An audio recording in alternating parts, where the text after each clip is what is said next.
Hello everyone, and welcome back to Driver Career for the Hungarian Grand Prix in Season 2022. So, we are past the halfway point of the season, not yet at the summer break, but yeah, hopefully we should be in for, well, at least an interesting race here. I'm not sure if we're going to have any kind of fantastic pace, but anyway, as always we begin with the Pirelli Hot Lap Challenge in Mercedes this time. It's a shame there's no Honda supercar options, but anyway, it's a drift trial. We're just going to skip right on to the end because this one was actually relatively easy despite my apparent lack of drifting skills. But anyway, thankfully if you stuff up you only lose the points of your current drift, not your entire score for the lap, which is fantastic. So we bring it to the end now, and yeah, we were pretty easily able to get the gold on that one, and yeah, we can now focus on the important stuff, the Grand Prix weekend itself. So yeah, we actually smashed that one by almost 30-ish% more than what we needed to get. But anyway, we get a bunch of resource points after practice as always, and unfortunately the discounts we get once again are not really the most useful in terms of developing the weakest points of our car.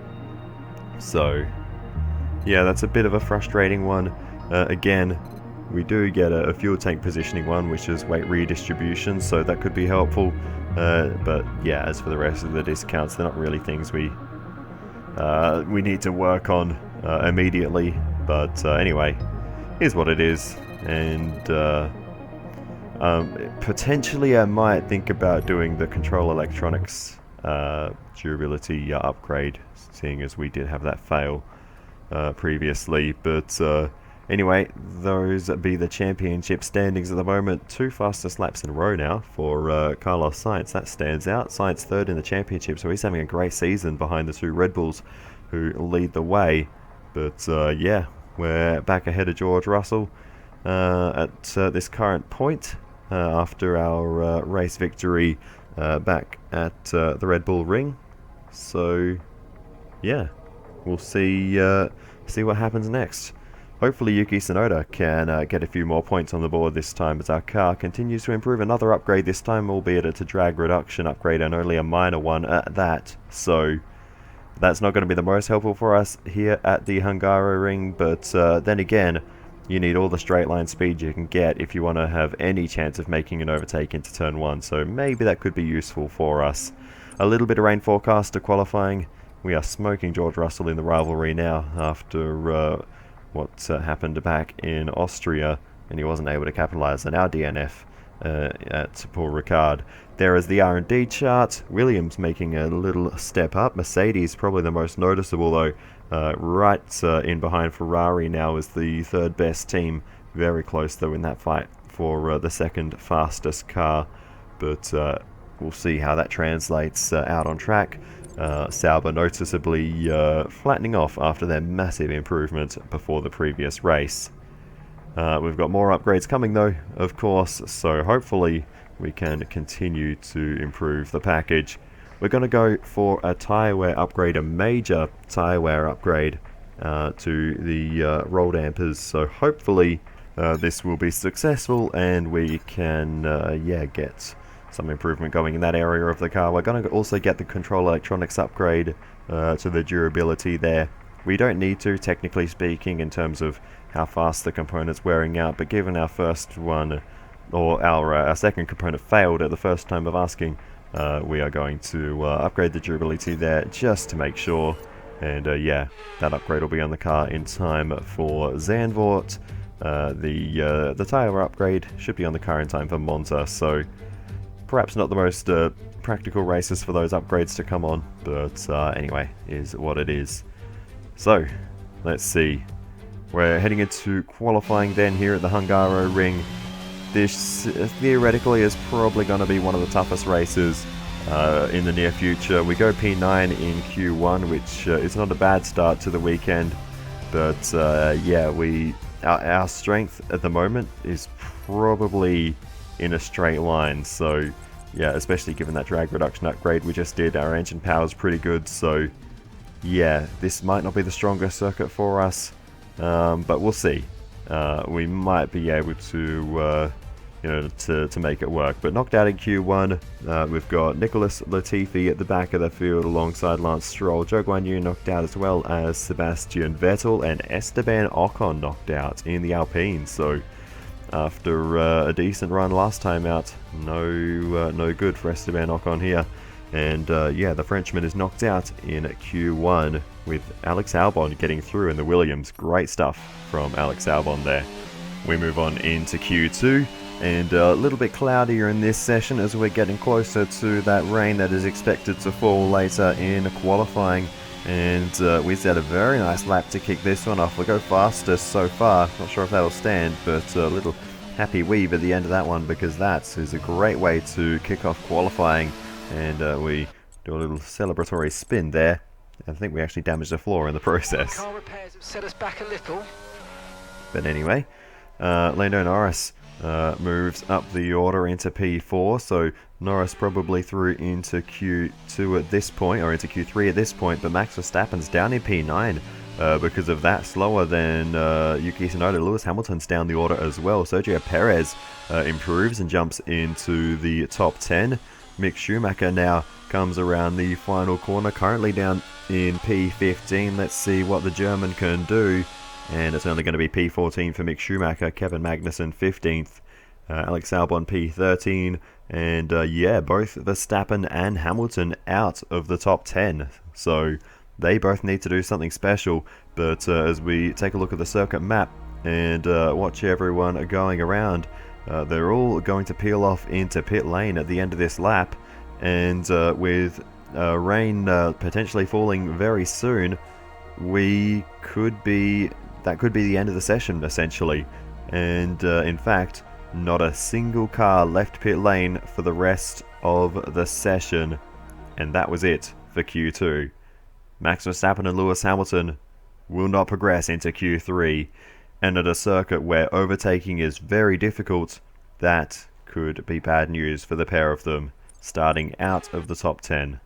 But yeah, with the conditions falling away, there was no chance for anyone to improve, and that was it.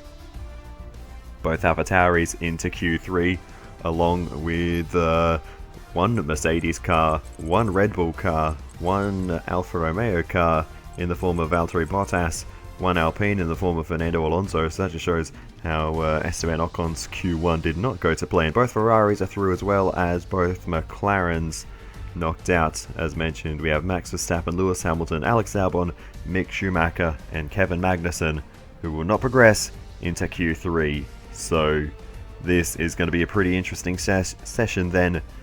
We've got a few interesting drivers in Q3 that may not always be there. Valtteri Bottas, Yuki Tsunoda, Fernando Alonso have not always made it into Q3, so it'll be interesting to see how the battle between all of them go.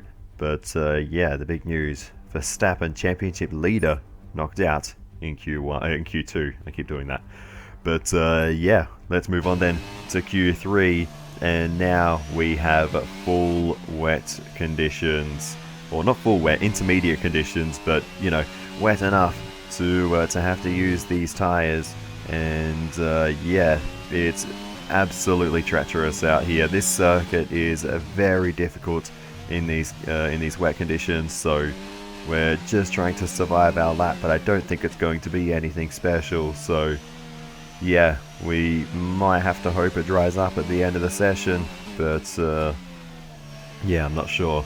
I've left this lap to the kind of mid part of the session. We come across the line then to complete the lap, and yeah, we're down slowest of the lot so far.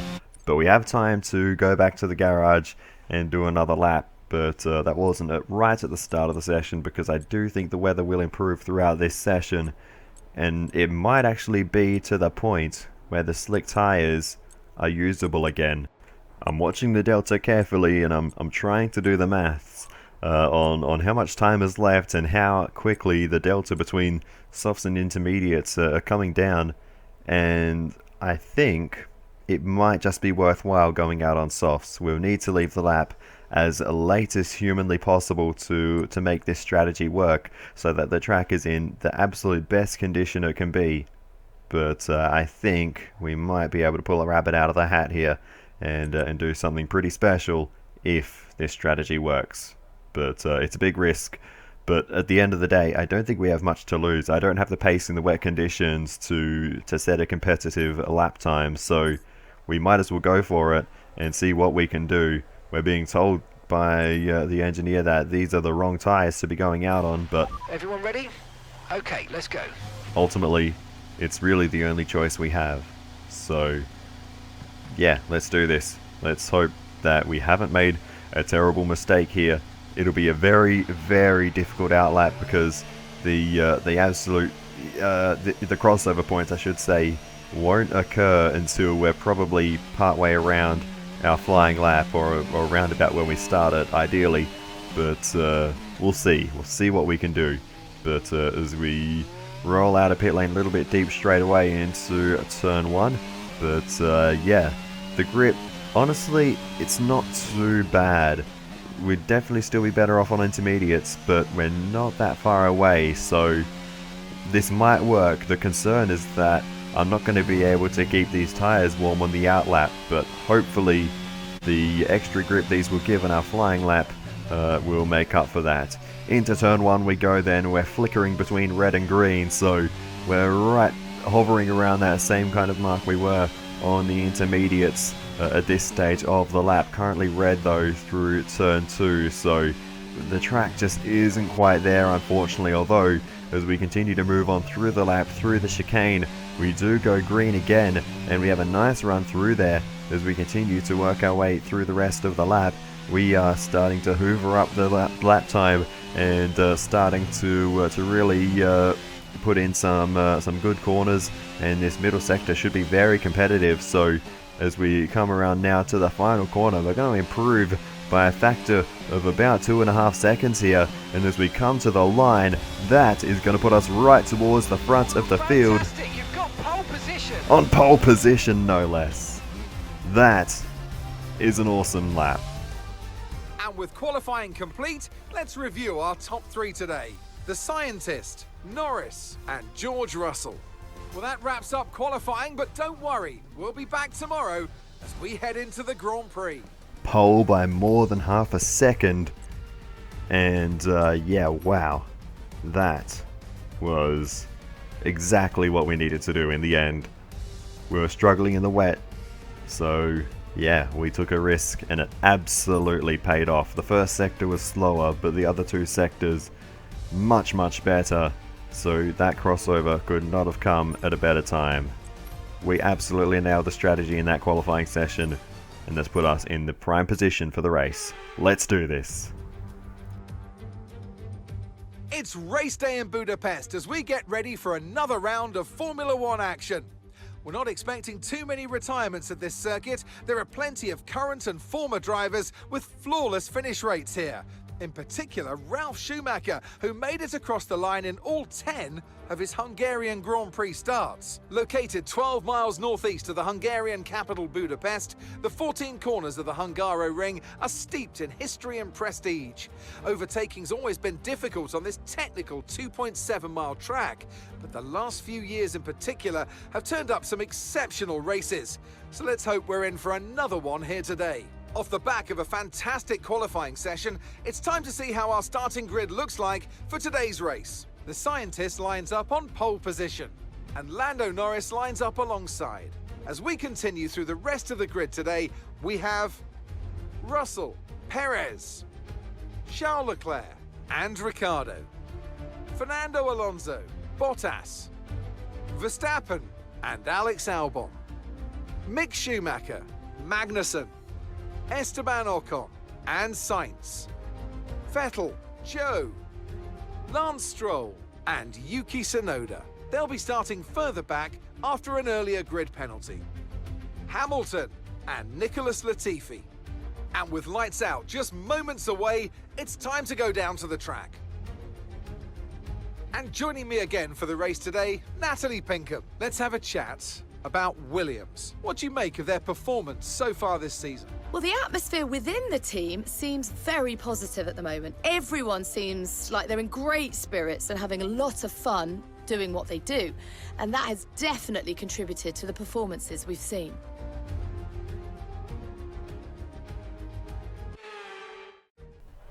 Well, this is going to be our single most important race start of the season, because if we can hold the lead into turn 1, it's going to be very difficult for anyone else to get past around this circuit. So that is the goal, and to that end we are going to be starting on the soft compound tyres. The strategy actually recommended initially that we start on the mediums, but we're just going to switch those stints around, and yeah, we'll start on the soft compound tyres. Hopefully they don't overheat, because that is typically a big issue at this circuit, but even so, hopefully we can just survive, and once we move on to the mediums we should be in for a pretty cruisy ride. I don't think it's going to be quite that easy though, but let's see how it all pans out.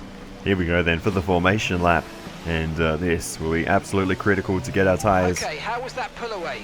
You'll have a bit more grip than that on the start, but we need to warm the tyres properly now. Make sure you get some heat into the brakes as well. To get our tyres into the right window and get ourselves a good launch towards turn 1. The pole position is on the outside, so we really can't compromise on the start here. We have to make this work if we want any chance of holding on to this position.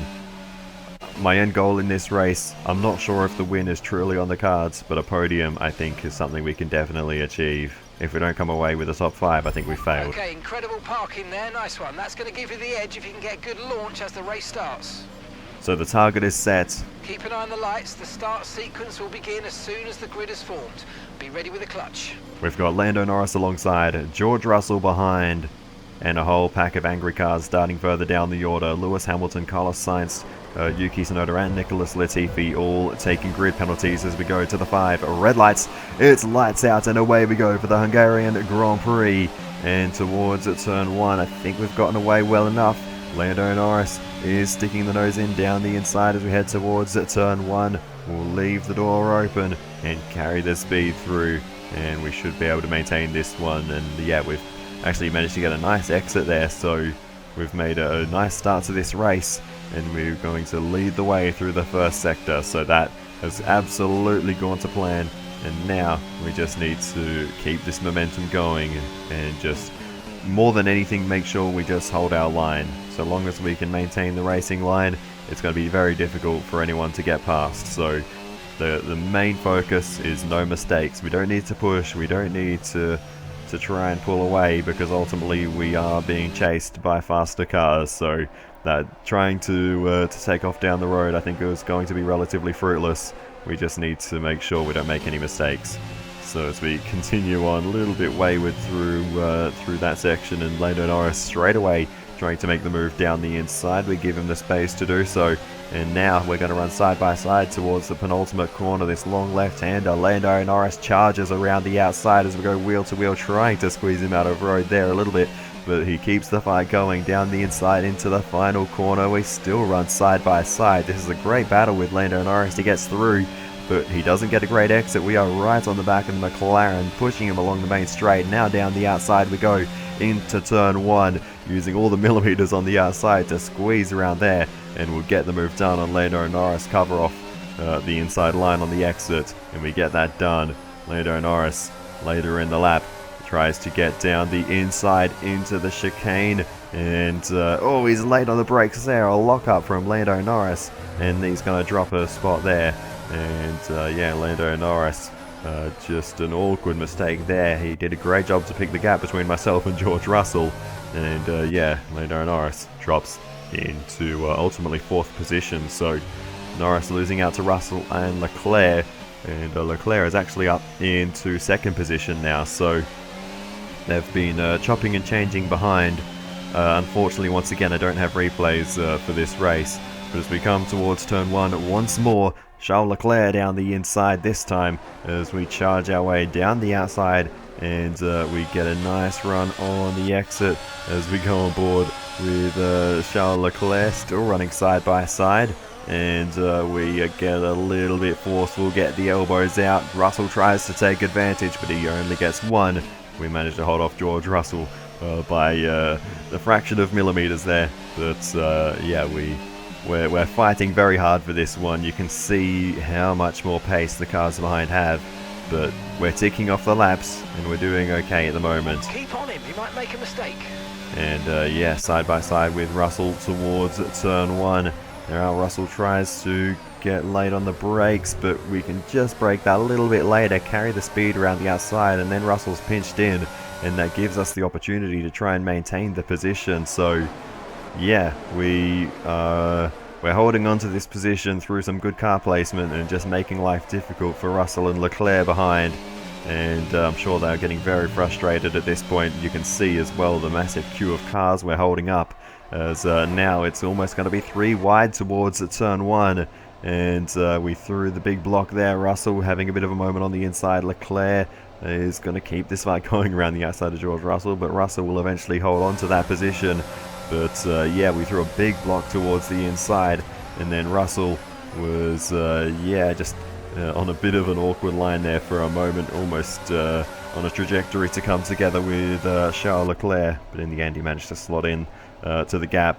But yeah, as we continue on, missing the apex there at turn 4, Russell down the inside, but he's got the outside line for the next right-hander, and we'll hold on. Now Leclerc slips back through, so this is an ongoing battle between a lot of us, as yeah, we now see that is, I believe, Daniel Ricciardo and others coming into the pits for the first time. So yeah, that is a little bit early. That was lap 11 they came in. Our scheduled pit stop lap was lap 14. Okay, we can take you this lap. And I'm going to respond to that and make sure that they don't get the undercut, and hope that for those who will go on another lap or two here, you know, more akin to my original strategy, hopefully we can get the undercut on them with some fresher tyres, because these tyres are cooking. I showed the MFD with the tyre temperatures a while ago, but I don't think I actually verbally pointed it out, but these tyres are absolutely roasting. So I think that was a fantastic stop, faster than we were expecting. The medium tyres should work a little bit better for us. They can handle the hot temperatures better, even when they do overheat. Up to speed now, let's get some heat into those tyres. So hopefully these tyres will be much better suited for us, and we can actually generate a bit of pace in this race, because despite the fact we were holding the lead, we actually had very little pace to work with. So hopefully we can get our act together in this stint. Ricciardo did try to have a go at us down the inside into the final sector there.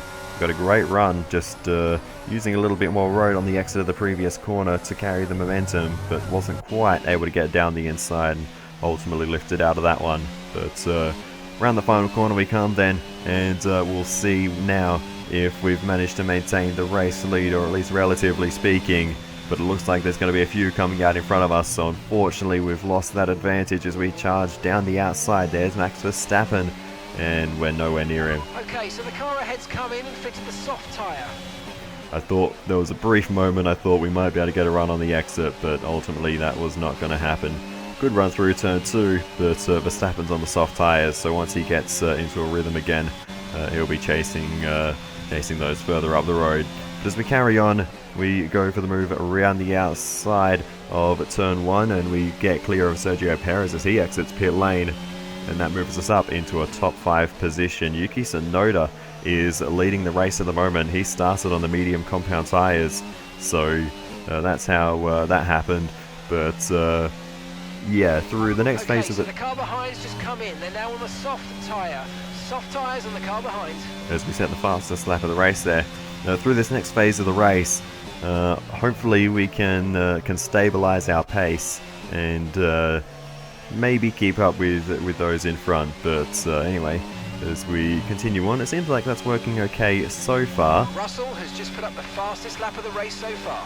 His fastest laps are flying all over the place at the moment. But yeah, we're keeping up pretty well.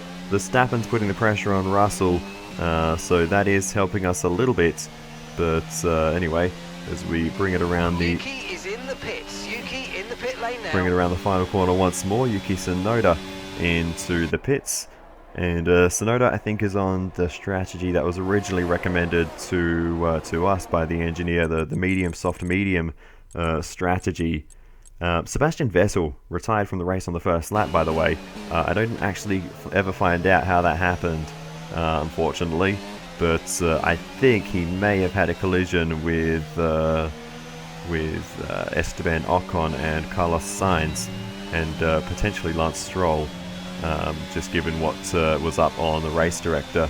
But anyway, Yuki Tsunoda did come out of the pits a fair way down the order, so I'm not sure if he's in the fight for points in this one. We will really only know after the final round of pit stops where everyone truly sits. But yeah, bit of a strange strategy for Yuki there, I have to say. But anyway, we continue to push on in this race, and we're ultimately up into third position now. We're going to move up into second as Verstappen and Leclerc, who were on the soft compound tyres, making additional stops in this race. Verstappen's in the pits. So they're on 3-stop strategies, myself and George Russell on the 2-stopper, and Tsunoda is out of the race with a mechanical failure again. This guy has no luck. My goodness, there you can see on the race director as well, Sebastian Vettel, collision warnings with on lap 1 with Carlos Sainz and Esteban Ocon. So given that he retired from the race on lap 1, I can only assume that those are related. But he retired towards the end of the lap, which is quite interesting. I did see the notification come up as we were finishing lap 1. Russell stopping now. But yeah. You're leading the pack, that's P1. Russell behind. They've just entered the pits. They're on fresh mediums. Okay, your pit window opens in 9 laps time. 38 laps to go. So Russell making his second stop of the day, and we're not even halfway through the race yet, so he is going to do a 38 lap stint on the next set of medium tyres if he wants to go to the end. That is a pretty mammoth effort to get a set of medium tyres that far, considering we're going to be doing about 10 laps less than that on ours. So I think we're going to do a 29 lap stint on our final set, or on both of our sets of medium tyres, as we put a lap on Lance Stroll. But yeah, I think also, just while we're here, Lance Stroll is on lap 37. We are on lap 40. So Stroll is 3 laps down, which Box, we're coming in this lap. Is what makes me think he might have been involved in the Sebastian Vettel incident on the first lap, because he was down in that area with those drivers, but he didn't come up in any of the race director stuff. But yeah, it's a shame I never got to find out what happened there, but there was obviously some incident involving the Aston Martins, Ocon and Sainz. But anyway, we continued to push on after Russell's pit and continued to press on with our initial strategy. This is going to give us much fresher tyres for the end of the race, and I don't think we're under too much threat from those doing the 3-stop, because they haven't done their 3rd stop yet, so I'm still ahead of them based on strategy and on track as well. So I think we're actually in a pretty good position here, and unless there are others on 2-stop strategies that have already pit and tried to make the undercut in a way that George Russell has, I think we might be in a pretty good position here. So I'm thinking we might be second once everyone makes their final stops, but we'll only find out for sure once that happens. So we'll see how it goes. I think the next car in the queue behind Russell, who is going to the end, is Fernando Alonso. So we're looking out for the Alpine car on pit exit. But anyway, we come into the pits, and yeah, we are going to have significantly fresher tyres than George Russell. So much so that I would wager we should have better pace. Perfect job from you and the crew there, mate. We're delighted with that. Than the Mercedes driver. But we're going to have a lot of time to make up, because he had... Look after these tyres now. We want to finish the race on this compound. He had almost caught up to us before we made our pit stop. He was only about a second behind as we came in. So yeah, we've got a lot of work to do in this final stint, but we've got the fresher tyres, and more importantly, these medium tyres feel amazing compared to the softs. So as we continue on, gap ahead is 7.9 seconds. We did come out just ahead of Alonso, so we couldn't have left that pit stop much longer. but we did come out exactly where we needed to be, and I think, well, currently we are Good 4th, work, we're in P4. but I think Hamilton and Verstappen both need to make another pit stop before they go, Hamilton's in the pits. before they get to the end. Hamilton in the Okay, pits, gap ahead is 1.8 seconds. as is Verstappen, and that moves us up into 2nd position. So, due to strategy, really, we've managed to put ourselves in a great position here, and all that defensive work on in the first stint. Second place, you're in second place. Russell's ahead of you now. Our gap to the car in front is 17.9 seconds. They're on old mediums. That's Alonso behind. Okay, the gap behind is 2.3 seconds. They're on old mediums. Pit strategy complete. See these tyres through to the end now. 24 laps to go. All that defensive work in the first stint might have just paid off here, but there's a long way to go to get to Russell, as Sergio Perez also retires from the race, unfortunately. But yeah, let's see what we can do. We have a mountain to climb to get to Russell. Caution, caution. Oh, caution in front. And let's see. Oh, Latifi goes for a spin. And he was already running down the back. Okay, Russell's ahead. And gap to the car in front is 17.7 seconds. They're on old mediums. Okay, they've done 15 laps on those tyres. Your last lap time was a 1 minute 22.5. Okay, so you're gaining by 1/10 a lap.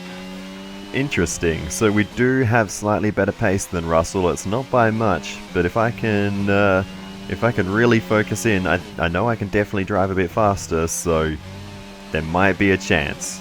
Okay, gap to the car ahead is 17.3 seconds, 16.7 seconds, 16.3 seconds, 15.7 seconds.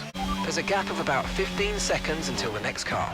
14.5 seconds, 13.9 seconds, 12.9 seconds, 12.2 seconds, 11.4 seconds, 10.6 seconds, 9.4 seconds, 9.1 seconds, 8.3 seconds, 7.3 seconds, 6.6 seconds, 6.3 seconds, 5.6 seconds, 4.5 seconds. Okay, just 5 laps until the end.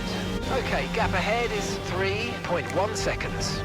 We're catching the car ahead, well done, but be aware these tyres need to get us to the end of this race. I'm not worried about tyres. We have holding the margin to George Russell to just a couple of seconds with 3 laps to go in the race now, but look at the fuel state.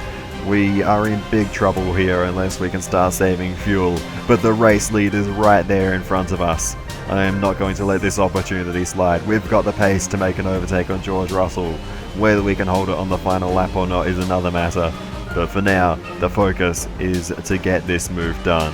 So here we go then, 2 laps to go in the race. We've closed into within DRS range. We just need to maintain this distance for the rest of the lap.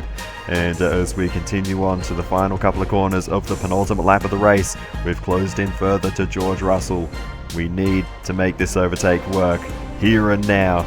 In towards turn 1. Here we go. We've got the DRS as we begin the final lap of the race. We're in the slipstream and we're going to go for the move down the inside of George Russell. We roll off the brakes slightly to get the car down the inside, and we've made the move into the race lead, but can we hold Nice it? move, good job. I've closed the MFD. I don't want to know how much fuel we've got left. The matter of fact is we need to do everything we can to make sure we save as much fuel as possible. Short shifting, lifting and coasting, whatever it takes. We need to make sure we just hold the racing line and use the absolute minimal amount of fuel we possibly can.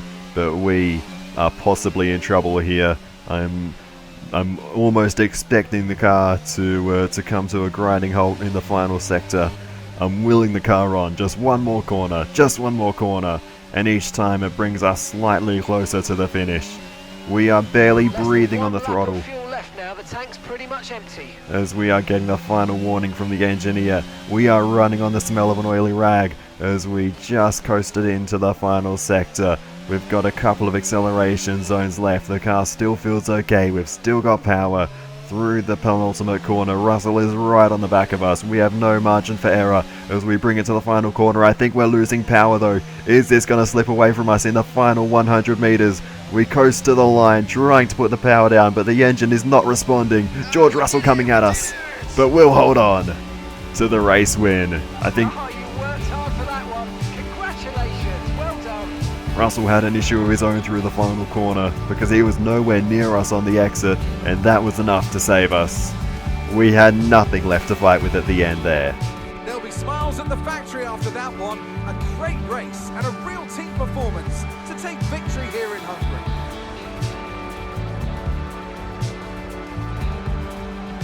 So Natalie, what do you think helped them deliver this result? I'd say it was down once again to good, consistent driving, nailing the corners, working to the track conditions and perfecting the team strategies. They got all those things right today and the results speak for themselves.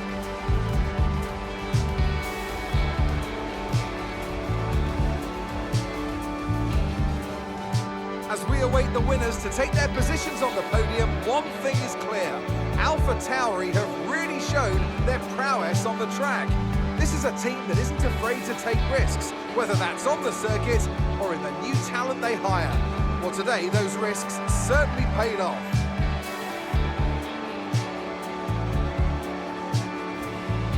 Well, I could not have seen that coming in a million years.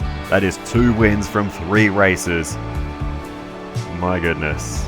George Russell P2, Max Verstappen on the podium after a lackluster qualifying. Good recovery. So let's review the drivers' standings. Max Verstappen should be pleased with his performance, making gains at the top of the table. So then, Natalie Pinkham, who would you rank as your driver of the day? It's got to be Lewis Hamilton. I mean, he pulled off some impressive feats out there on track today, even by his high standards. It's time to see how things are shaping up in the Constructors' Championship. It was a tough race for our championship leaders, who lose ground at the top of the table. Meanwhile, Alpha Tauri's strong weekend allows them to continue their march up the table. And with that, we wrap up another weekend of motorsport action. But with more races lined up, be sure to join us when we come back with more Formula One. Well, unfortunately, I once again don't have the highlights reel because once again the game crashed while I was recording replays. So yeah, that's just an ongoing issue with F1 22. But anyway, let's see. We'll run through the top 10, of course, through this race, and it was myself taking the race victory, P2 for George Russell, Max Verstappen back to his fastest lap grabbing ways in P3, P4 for Charles Leclerc, P5 for Lewis Hamilton, a decent recovery for the Mercedes driver. Then it was Fernando Alonso, Carlos Sainz, great recovery from Carlos Sainz, who started well down the order and was involved in the tangle with Vettel, along with Esteban Ocon, who finished in P8, P9 for Valtteri Bottas, and Lando Norris will be very disappointed to finish in P10 after starting on the front row. Kevin Magnussen just 1 position away from the points for Haas. Big shame for the Dane. In terms of the Drivers' Championship then, there's of course not too much changing at the top of the table. Max Verstappen is doing a great job and now has a perfect 100-point margin over Sergio Perez. We have now moved ahead of Charles Leclerc. We're up to 137 points. That is 11 more than Charles Leclerc, though we have a little way to go if we want any chance of catching Hamilton. But the Drivers' Championship isn't really our focus at the moment, although we are 14 points behind Hamilton. So if we can continue this run of luck at this stage of the season, who knows? Well, I say luck. Last time we didn't even make the checkered flag, so anyway.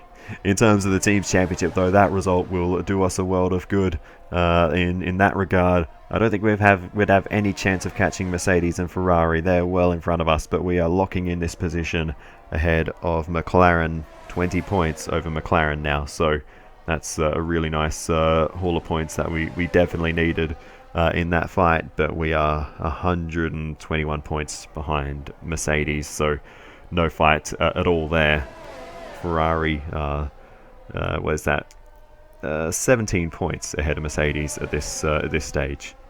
But yeah, Red Bull, of course, still miles in front.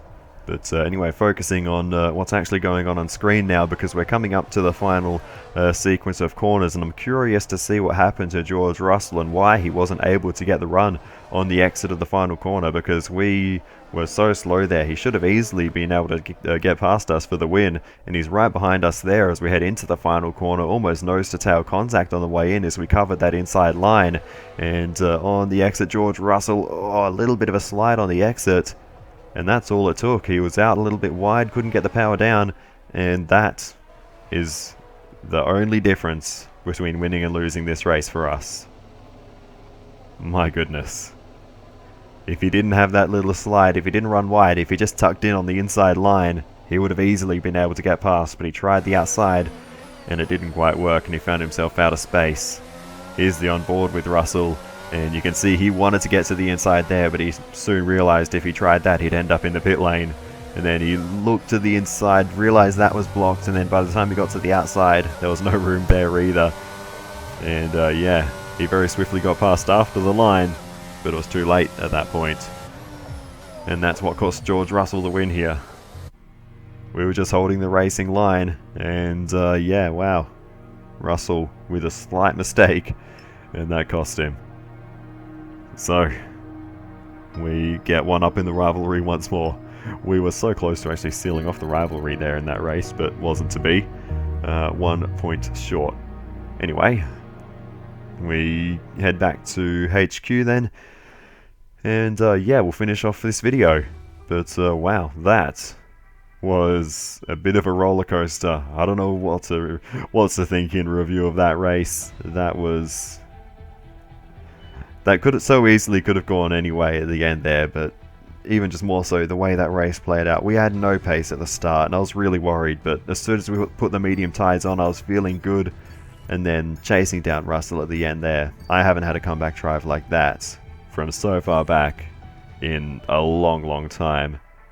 I believe, I recall Singapore. I believe it was actually in this Driver Career Series. I had a really great comeback versus... we were expecting some new developments to come through, but some of them have failed quality control. We'll need to tell the team what to redevelop via the R&D screen. As always, our upgrades fail. There's nothing worth reporting there. And we can't even fix anything.